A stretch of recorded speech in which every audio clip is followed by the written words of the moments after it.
right, we're ready to bring up the next speaker this morning. The next speaker this morning is Ty Pinkins, Democratic candidate for U.S. Senate of the state of Mississippi. Good morning, Neshoba County. Thank y'all so much for sharing this space with me. It feels so good to be here with y'all today. This is my third year attending the Neshoba County Fair, and I am so excited to be standing before you now. My name is Ty Pinkins. I am a veteran, served 21 years in our military, including 3 combat tours. I'm a lawyer. I'm a former communications aide to the President of the United States, both Republican and Democrat, and I'm running to be your next United States Senator. Here's why I'm doing that. Because I love this country. And I think right now our country is at a crossroads. And I'll tell you why. About 20 years ago, I stood in a parking lot on a military base about 35 miles outside of Frankfurt, Germany. Before me stood 20 soldiers, 20 American soldiers, sons and daughters of places like small communities in Mississippi. I was a 25-year-old sergeant, and I had never led anything in my life. But in that moment, I was told that I was going to lead these 20 American soldiers into combat in 10 days. We deployed to Iraq. I made 3 promises to those soldiers as a nervous sergeant leading his first team. The first promise I made to those soldiers was that I would lead them from the front, meaning I would be through every breach before they did, leading them.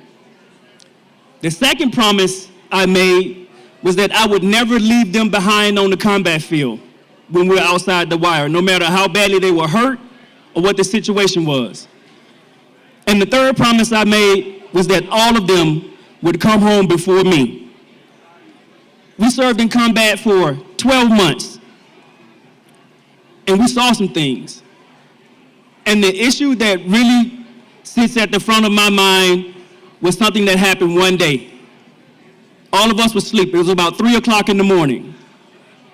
And our combat radio went off. You could hear it in the other room in a bombed-out palace that used to belong to Saddam Hussein. The radio said that there was another unit that was in trouble in the middle of Baghdad. I jumped up, and I woke my soldiers up. And we all got in our Humvees, 3 Humvees.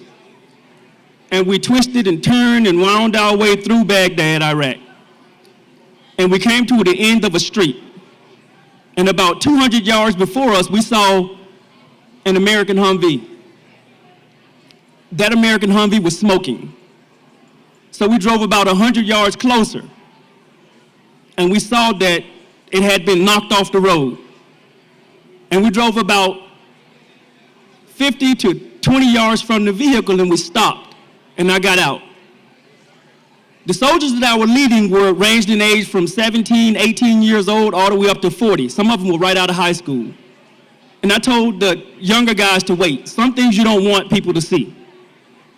And I walked up to that disabled American vehicle, and I walked around to the driver's side. And I saw what was left of an American soldier. We finished that combat tour, and I watched those 20 American soldiers under my charge get on an airplane and leave Baghdad, Iraq, safely, back home to their families. I stayed for an additional 3 months, and I was awarded the Bronze Star when I left. The reason I am running for United States Senate is because our country is at a crossroads. We have leaders in Washington right now that have failed us. They have forgotten us, and many of them have forfeited the promise they made to us. I swore an oath multiple times as a military man to protect and defend the Constitution of the United States against all enemies, foreign and domestic. We have a lot of leaders in Washington who also swear that same oath, but they have forgotten what it means. We have an acronym in the military called leadership, LDRSHIP. Loyalty, duty, respect, selfless service, honor, integrity, and personal courage. I'm running because I believe we need that instilled back in Washington. We need leaders, community members who are willing to sometimes disagree with our own side, especially when the other side may put forth policies that benefit everyday Americans. Mississippi, one of the most unhealthiest states in our country. We need quality, affordable health care for all families, whether you are black or you are white. We have been at the back of the line with regard to economic development and job creation for far too long. We need to bring jobs to our state for all of our communities. Our kids need to be adequately educated so they can compete in a global economy.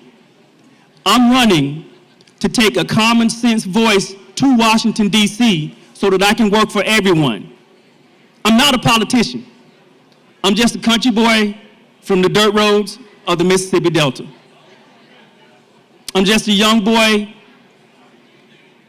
who was born to a 15-year-old mother who dropped out of high school, and a 6th grade educated dad who worked on a farm to take care of his family. So this campaign, this election season is extra personal to me, especially as a vet, because everything is on the line. Our democracy itself is on the line. On November 5th, we get an opportunity, voters get an opportunity to make a choice between maintaining our democracy or having something that none of us have ever experienced in this country. And I'll be honest with you, there are many of our leaders who swore the same oath that I swore in the military. And they have failed in upholding and maintaining that oath. We need common sense in Washington, D.C. My opponent is one of those people, because here's what I believe. You cannot honor an oath to uphold and defend the Constitution of the United States of America against all enemies, foreign and domestic, and at the same time, support some of the issues that have happened in our country over the last few years. I don't care whether you are a Republican or a Democrat. All of us were hurt by January the 6th. All of us were hurt by what we saw. And we have elected leaders who support that. As voters, as Americans, we have to elect people willing to work on the other side of the aisle. We have to elect leaders that are willing to make the difficult decisions.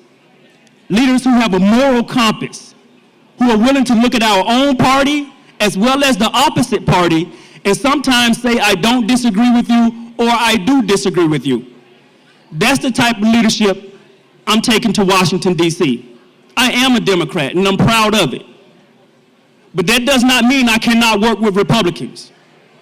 That does not mean I cannot work with independents, because I think the core issue is, if someone that's working on the other side of the aisle has an idea, a policy that benefits Mississippians, it is my responsibility to you to work with that individual, not go in a corner and sit on my hands and let Mississippians continue to suffer with regard to health care, with regard to jobs in our economy, with regard to our kids' education.